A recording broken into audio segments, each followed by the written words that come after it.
10월 5일 목요일 여호와 앞에 선 반역자들이란 제목으로 민수기 16장 12에서 24절의 말씀입니다. 사랑의 하나님 감사합니다. 오늘도 말씀 묵상의 시간을 주심에 감사합니다. 이 시간을 통하여서 하나님의 말씀이 들리고 복음이 들리기 원합니다. 구속사의 말씀이 깨달아지기 원합니다. 말씀대로 믿고 살고 누린 인생이 되게 하시고 이 시간도 우리와 함께하여 주시옵소서. 감사드렸고 예수님의 거룩하신 이름으로 기도드립니다. 아멘. 본문의 말씀입니다. 모세가 엘리압의 아들 다단과 아비람을 부르러 사람을 보냈더니 그들이 이르되 우리는 올라가지 않겠노라. 내가 우리를 적과 꿀이 흐르는 땅에서 이끌어내어 광야에서 죽이려 함이 어찌 작은 일이기에 오히려 스스로 우리 위에 왕이 되려 하느냐. 이뿐 아니라 내가 우리를 적과 꿀이 흐르는 땅으로 인도하여 들이지도 아니하고 밭도 포도원도 우리에게 기업으로 주지 아니하니 내가 이 사람들의 눈을 빼려느냐. 우리는 올라가지 아니하겠노라. 모세가 심히 노하여 여호와께 여짜오되 주는 그들의 허물을 돌아보지 마옵소서. 나는 그들의 낙이 한 마리도 빼앗지 아니하였고 그들 중에 한 사람도 해하지 아니하였나이다 하고 이에 모세가 고라에게 이르되 너와 너의 온 무리는 아론과 함께 내일 여호와 앞으로 나아오되 너희는 제각기 향로를 들고 그 위에 향을 얹고 각 사람이 그 향로를 여호와 앞으로 가져오라. 향로는 모두 250개라. 너와 아론도 각각 향로를 가지고 올지니라. 그들이 제각기 향로를 가져다가 불을 담고 향을 그 위에 얹고 모세와 아론과 더불어 회막문에 서니라. 고라가 온 회중을 회막문에 모아놓고 그 두 사람을 대적하려 하매 여호와의 영광이 온 회중에게 나타나시니라. 여호와께서 모세와 아론에게 말씀하여 이르시되 너희는 이 회중에게서 떠나라. 내가 순식간에 그들을 멸하려 하노라. 그 두 사람이 엎드려 이르되 하나님이여 모든 육체의 생명의 하나님이여 한 사람이 범죄하였거늘 온 회중에게 진노하시나이까. 여호와께서 모세에게 말씀하여 이르시되 회중에게 명령하여 이르기를 너희는 고라와 다단과 아비람의 장막 사방에서 떠나라 하라.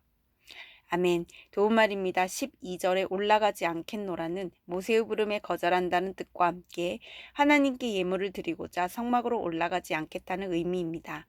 14절에 눈을 빼다는 눈가림을 하여 남을 속이다는 뜻이고 헌물은 봉헌물, 제물, 예물을 뜻합니다. 본문 요약입니다. 반역자 다단과 아비람은 모세의 부름에 불응한 채 모세가 스스로 이스라엘의 왕이 되려 한다고 비방합니다.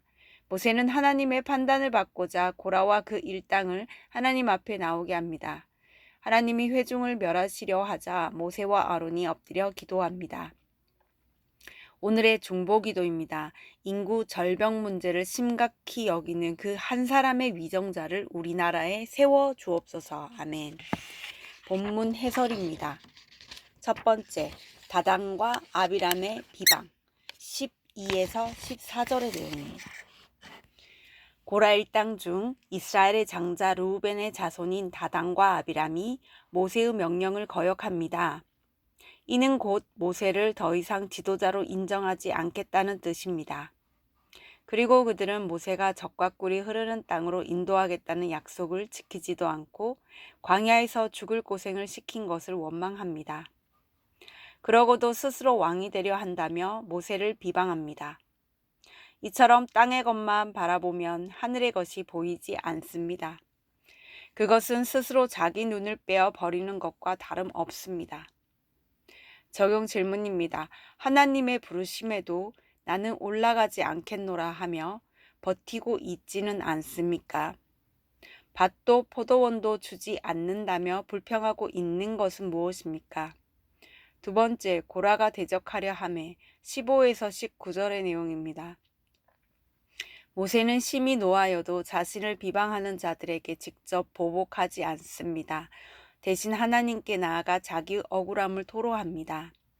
그리고 여전히 돌이키지 않는 그들에게는 각 사람이 제각기 하나님 앞으로 향로를 들고 나아가 분향함으로 누가 진정 하나님이 택하신 자인지 최종 판단받기를 제안합니다. 우리도 마지막 날에는 제각기 향로를 가지고 여호와 앞에 서야 합니다. 그때 하나님은 그리스도를 아는 냄새, 그리스도의 향기만 받으실 것입니다. 적용 질문입니다. 나는 비난당할 때 즉시 어떤 태도를 보입니까?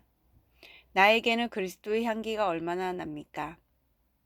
세 번째, 회중을 위한 중보기도 20에서 24절의 내용입니다. 영광 가운데 임재하신 하나님이 모세와 아론에게 이 회중에게서 떠나라고 하십니다. 고라 일당은 물론 그 반역에 동조한 회중을 모두 멸하시려는 것입니다.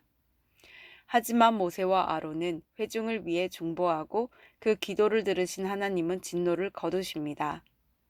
하나님의 본심은 어린 양 하나라도 잃지 않고 구원하시는 것입니다. 하나님이 그분의 백성을 얼마나 아끼시는지 안다면 아직도 좌우를 분별하지 못하는 자들을 위해 나 또한 포기하지 말고 기도해야 합니다. 적용 질문입니다.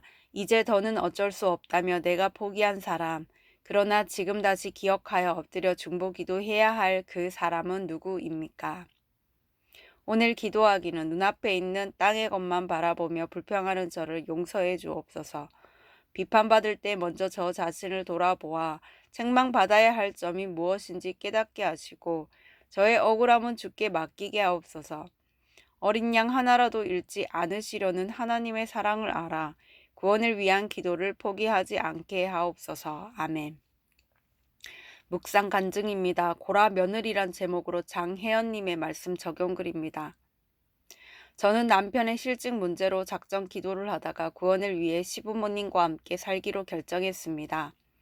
그런데 매일 시동생네 아이를 돌보러 가시는 시어머니는 조카와 저희 아이를 비교하시며 걔는 이걸 잘 먹는데 너는 왜 못 먹니? 교육을 잘못해서 저러는 거 아니니? 라며 책망하셨습니다. 저는 그런 시어머니에게 형제간에 이간질 하신다고 하면서 다담과 아비람처럼 저와 아이들을 죽이려 한다며 혈기를 내었습니다. 그렇게 날마다 구원과 상관없이 감정을 낭비하니 병원에서 화병을 진단받았습니다. 그렇게 죽어가던 저를 위해 공동체 지체들은 모세와 아론같이 엎드려 기도해 주었습니다. 저는 교회에서 말씀을 들으며 말로는 구원을 위해 살겠다고 했지만 속으로는 남편이 새로운 일을 시작하면 내가 도와줘야 하니 시어머니가 살림을 해 주시겠지라며 계산하고 있음을 깨달았습니다. 무엇보다 고라처럼 질서에 순종하지 않고 하나님을 대적한 저의 죄악을 회개하게 되었습니다. 그러던 어느 날 시어머니가 친정 아버지에게 제 험담을 했다는 말을 듣고 저는 시어머니에게 미친 듯이 소리를 질렀습니다. 그 일로 시어머니는 제게 착한 줄 알았더니 무섭다고 하셨습니다. 저는 그동안 공동체 안에서 말씀을 들으며 내 죄를 깨닫고 달라졌다고 생각했는데 그 일을 통해 제가 변한 게 하나도 없는 죄인인 것을 깨달았습니다. 그 교회 소그룹 모임에서 누군가 제가 무섭다고 얘기했다는 말을 들었는데 그 순간 옳소이다 하며 인정이 되었습니다. 지금 저는 치매에 걸리신 친정 아버지를 돌보고 있습니다. 낯선 이의 방문을 극히 꺼리시고 거부 증상이 많은 아버지에게 저를 낳아주시고 예수님 믿게 해주셔서 감사해요, 사랑해요 하면 고맙다고 하십니다. 하나님을 대적하여 죽을 수밖에 없었지만 회복된 고라 자손의 고백처럼 저도 내 하나님의 성전 문지기로 있는 것이 좋사오니의 삶을 살기 원합니다. 이분에 적용하기는 친정아버지가 예수님을 잊지 않으시도록 함께 기도하며 예수님 이름을 부르겠습니다. 둘째 아들 집에 계신 시어머니께 매주 안부 전화를 드리겠습니다. 입니다.